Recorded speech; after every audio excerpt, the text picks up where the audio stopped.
नाशिकमध्ये रिक्षा चालकांनी अंधश्रद्धेला मोठा झटका दिलाय। अनिष्ट परिषदेनंतर लिंबू मिरची आणि काळी बाहुलीचा त्याग केलाय।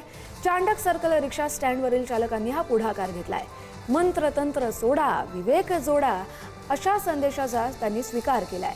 रिक्षांवरील लिंबू मिरची स्वतःहून त्यांनी काढून टाकली, तर अंधश्रद्धा सोडण्याचा आणि इतरांनाही जागरूक करण्याचा निर्धार त्यांनी केलाय। लिंबू मिरचीचा अपघात किंवा दृष्टीशी संबंध नसल्याचीही त्यांना जाणीव झाली आहे।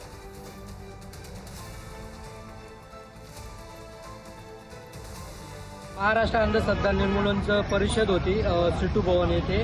मी माझी ओला उबरची रिक्षा आहे, मी रिक्षा घेऊन तिथं उभो होतो, तर माझ्या कानावर ते अंधश्रद्धा निर्मूलनचे वाक्य आले। तर मी ते वाक्य ऐकण्यासाठी परिषद ऐकण्यासाठी अर्धा पाऊण तास मी तिथे बसलो होतो।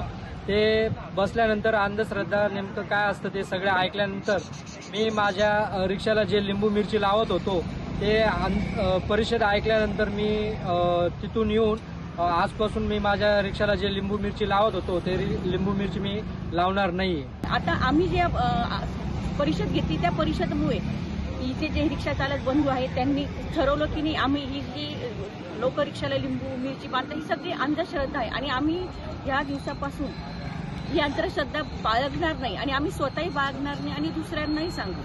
त्या पद्धतीने त्यांनी आज रोजी त्यांचं शपथ घेतली आहे की आम्ही अंधश्रद्धा बाळगणार नाही आणि हे जे लिंबू मिरची आहे काढून टाकू आणि दुसऱ्यालाही काढण्यासाठी सांगू।